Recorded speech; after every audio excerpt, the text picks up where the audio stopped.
안녕하세요. ABO 김봉학입니다.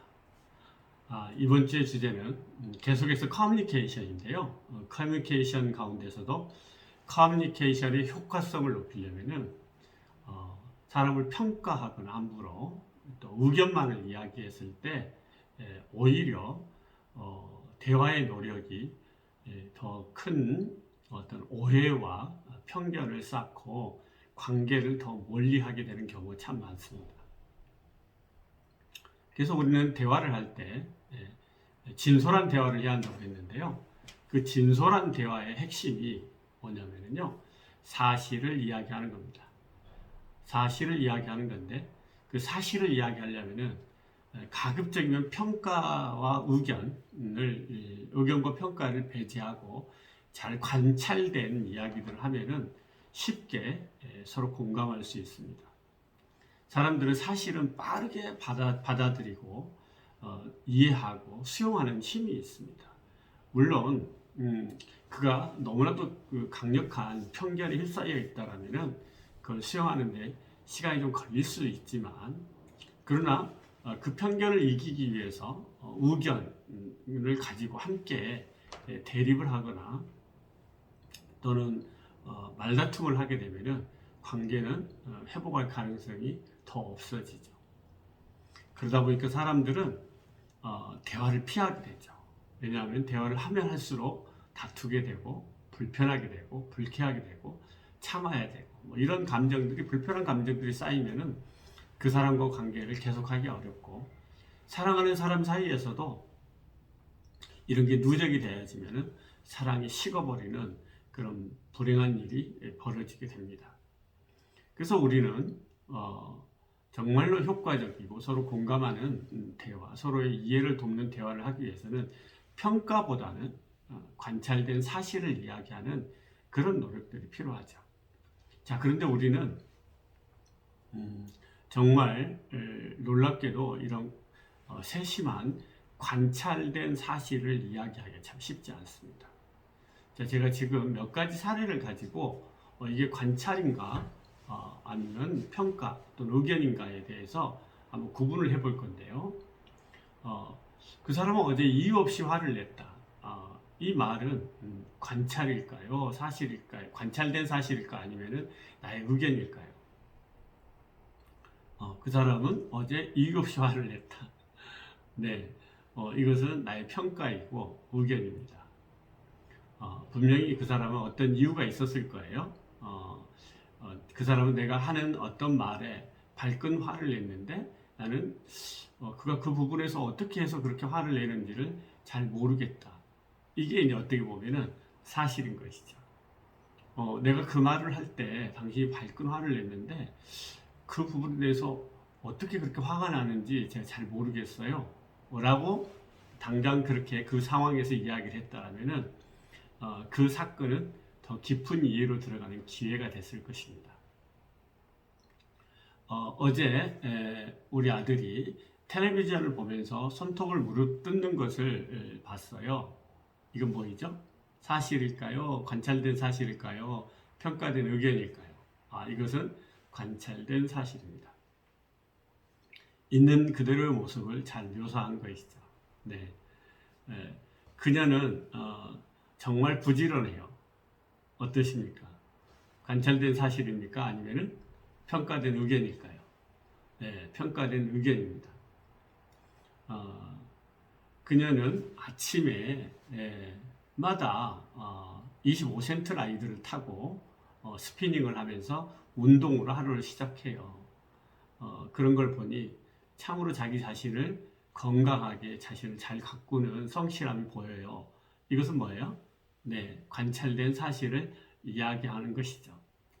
그래서 그녀는 정말 부지런해요 라는 어떤 평가된 의견보다도 훨씬 더 풍요롭고 그가 도대체 어떤 활동을 통해서 성실과 부지런함을 보이는지를 쉽게 공감할 수 있죠. 또 그는 내 의견을 무시해요. 이게 관찰된 사실일까요? 또는 평가된 의견일까요? 평가된 의견이죠. 이게 이제 사실로 바뀌려면 그래도 하는 내내 내 생각을 묻지는 않았어요. 제 생각을 이야기할 기회가 없었어요. 그래서 그 회의에서 내가 존중받는 느낌이 들지 않았어요. 저에게는 관심이 없는 것 같았어요. 이런 이야기들은 관찰된 사실이라 할 수 있죠. 훨씬 더 그 사람의 상황이 어떤 상황이었는지를 알 수 있기 때문에 관찰된 사실을 이야기하면 상대를 이해하기 좋습니다. 그분은 참 좋으신 분이에요.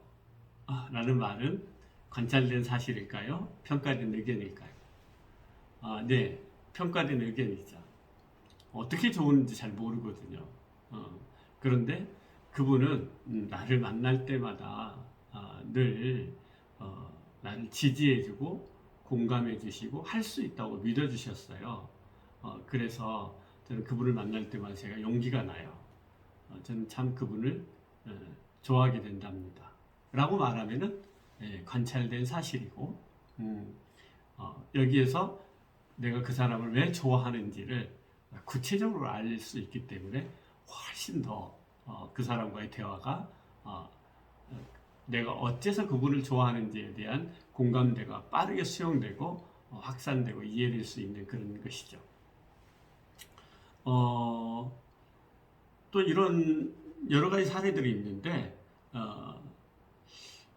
그 사람은 못생겼어요 라는 말도 할 수 있죠. 그러나 그것은 평가된 의견이죠. 이제 단박에 알 수 있죠. 그 사람은 내 취향은 아니에요. 이것은 사실일 수 있겠죠, 그렇죠? 근데 이것도 사실 어떻게 보면 평가된 의견에 가깝습니다.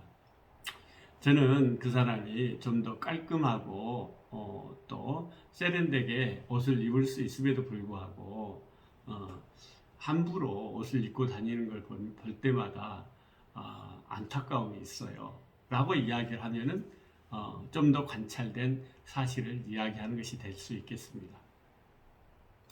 자, 고객들이 내 이야기에 귀를 기울이지 않아요. 라고 이야기할 수 있습니다. 이게 사실일까요? 의견일까요? 네, 평가된 의견입니다. 그보다는 좀 더 관찰된 사실은 뭘까요? 고객이 관심사가 뭔지를 내가 아직 잘 발견하지 못한 것 같아요. 일 수도 있고, 고객의 이야기를 충분히 경청하지 못한 상황일 수도 있고요. 또는 고객과의 이야기하는 과정에서 그 사람의 욕구를 파악하는데 몹시 힘들어요가 될 수도 있습니다. 그러면 우리는 거기에서 뭘 발견할 수 있냐면요. 지금 현재 그 문제를 해결할 수 있는 어떤 힌트를 발견할 수 있는 것이죠. 그런데 고객들이 내 이야기에 관심이 없어요 라고 하는 이야기를 하게 되면은 거기에서는 어떻게 보면 막막하죠. 그 이야기 자체가. 네네. 이렇게 우리의 삶에서 모든 계기마다 내가 어떻게 상황을 이해하고 파악하고 있느냐, 내가 평가하고 의견을 내 주관적인 의견으로 그 상황을 파악하느냐와 관찰된 사실을 토대로 그 사실을 이해하고 있느냐에 따라서 문제 해결에 길이 열리는가 하면은 문제 해결에 길이 닫히기도 한다는 것이죠. 그래서 커뮤니케이션을 하는 데 있어서 관찰 능력이 정말 중요하다. 평가와 의견보다도 그 사실을 좀 더 가까이에서 실질적으로 이해하려는 노력이 훨씬 더 중요하다라는 것을 말씀드릴 수 있습니다. 내 아들은 통 내 말을 들으려고 하지 않아요. 이런 의견을 가지고 계시는 분들이 정말 많거든요. 내 고객은 내 이야기에 관심이 없어요 하고 똑같은 이야기잖아요. 근데 정말로 내 아들을 내가 이해할 수 없어요 라고 하는 이야기하고 같은 이야기인데요. 정말로 이해할 수 없을까요? 그렇지 않습니다. 내가 내 아들의 관심사를, 내 아들이 뭘 원하는지를, 또 내 아들은 어떤 감정 상태인지를, 내 아들은 지금 현재 어떤 것에 몰입되어 있는지, 내 아들은 지금 현재 무엇을 때문에 힘들어하는지 이런 부분에 대해서 우리가 풍부하게 관찰되지 않고 소통되지 않는 가운데서 나는 내 아들을 이해할 수가 없어요 라고 이야기하는 부모들을 너무너무 많이 봅니다.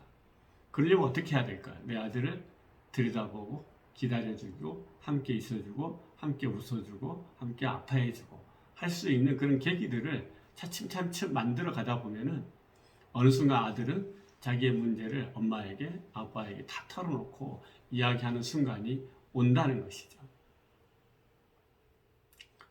자, 오늘 커뮤니케이션에 있어서 관찰의 중요성을 이야기했습니다. 또 다음 주에 뵙도록 하겠습니다. 감사합니다.